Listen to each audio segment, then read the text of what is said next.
अमिताभ बच्चन की फिल्म जंजीर को 47 साल पूरे हुए। अब आप सोच रहे होंगे मुझे कैसे पता। मुझे पता चला हेलो ऐप से। देखिए ये है हेलो ऐप। जैसे ही हेलो ऐप आप डाउनलोड करते हैं आपको ऊपर सर्च बार में हेलो ट्रेंड्स मिलता है, जिसमें आपकी सभी ट्रेंडिंग न्यूज़, वीडियोस, आर्टिकल मिलेंगे, जिससे आप डे टू डे इंफॉर्मेशन से अपडेट रह सकते हैं। तो खुद को अपडेट करने के लिए अभी डाउनलोड करें हेलो ऐप।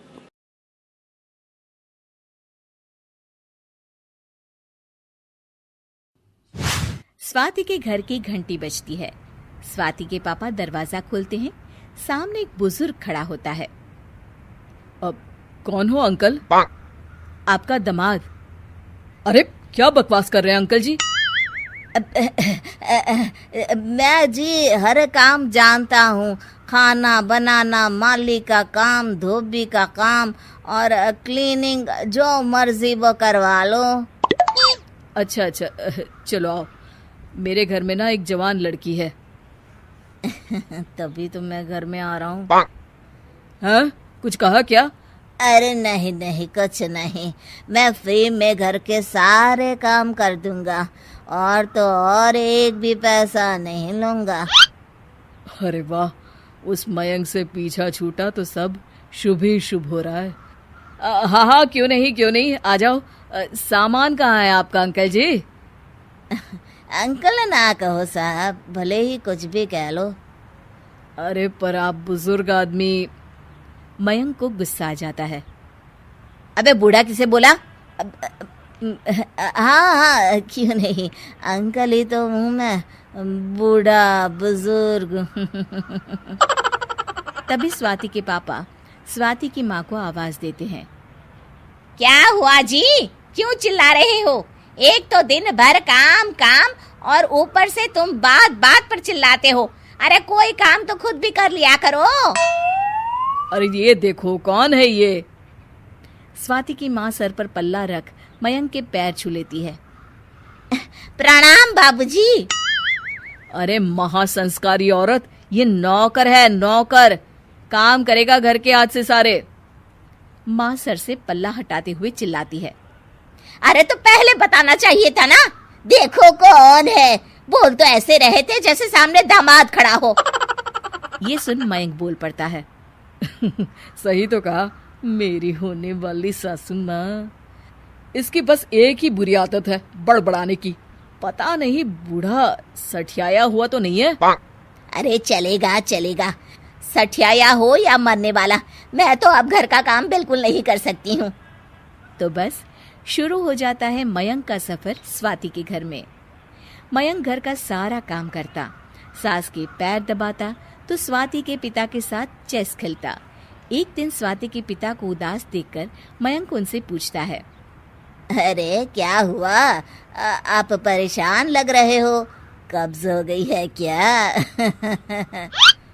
अरे वो तो फिर भी ठीक हो जाती है, लेकिन मेरी बेटी की शादी जब से टूटी है रोती ही रहती है बेचारी। बस इसीलिए परेशान हूँ। अरे इतनी सी बात, रुको मैं बात करता हूँ अपने जाने मन से। क्या क्या बड़बड़ाते रहते हो तुम? अब मैं दूर करता हूँ आपकी परेशानी। हाँ।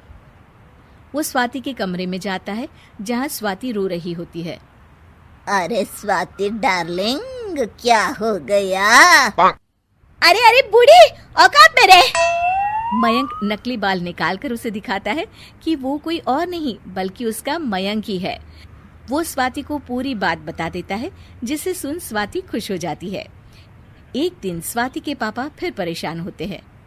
अरे अब तो बेटी को खुश कर दिया ससुर जी, अब क्यों परेशान हो? क्या क्या कहा मुझे? साहब साहब कहा साहब। अरे गवार नौकर, क्या बताऊं, बिजनेस में कुछ समस्या आन पड़ी है। अगर सही समय पर सब ठीक नहीं हुआ तो मैं सड़क पर आ जाऊंगा। समझ में नहीं आ रहा क्या करूं। अरे इतनी सी प्रॉब्लम है, मैं हूं ना। ये बोलकर मयंक उनका लैपटॉप लेकर बैठ जाता है। थोड़ी देर में मयंक उनसे कहता है।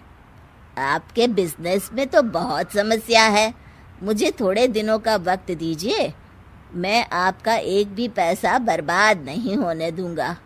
अरे भाई पागल, किसी और को बनाना। जाओ सफाई करो। अरे हल्के में ना लो साहब, मैं जिनके घर में पहले काम करता था ना, वो बहुत बड़े बिजनेसमैन थे। बहुत कुछ देखकर सीखा है मैंने। अच्छा ठीक है भाई, हम भी देखें क्या सीखा है आपने। लेकिन कुछ ही दिनों में वाकई स्वाति के पापा का बिजनेस सही ट्रैक पर आ जाता है। अब तो स्वाति के पापा मयंक को बहुत मानने लगते हैं। अरे आज स्वाति को देखने लड़के वाले आ रहे हैं, खाने में कुछ अच्छा बना लेना। उनके मुंह से ये बात सुनकर मयंक परेशान हो जाता है। अरे इतनी जल्दी शादी क्यों कर रहे हैं साहब, अभी तो बच्ची छोटी है। नहीं नहीं, अब ये रिश्ता फाइनल करके मैं तो अगले ही महीने इसकी शादी करवा दूंगा। लड़के वाले आते हैं। बेचारा मयंक हाथ में खाने की ट्रे लेकर जाता है कि तभी उसके हाथ से ट्रे लड़के पर गिर जाती है और मयंक के सर के नकली बाल भी गिर जाते हैं। अरे बॉस, आप यहाँ नौकर का काम क्यों कर रहे हैं? मयंक जल्दी से बाल लगा लेता है, लेकिन लड़का जो कि मयंक के यहाँ नौकरी करता है वो उसे पहचान लेता है। अरे बेटा सिद्धार्थ, तुम इस नौकर को बॉस क्यों बोल रहे हो? मैं आपके लड़के से शादी करने को तैयार हूँ। तभी लड़की की माँ कहती है, अरे बेटा जरा इनकी लड़की देख तो लो, तब हाँ कर देना। अरे माँ, जिन लोगों के घर इतना बड़ा पैसे वाला और टैलेंटेड आदमी नौकर का काम कर रहा है, सोचो वो कितने पैसे वाले होंगे। और कौन सा मुझे लड़की से प्यार है जो मैं देखूं उसे, मुझे तो पैसे चाहिए, पैसे। क्या बात कर रहे हो? और तुम कौन हो?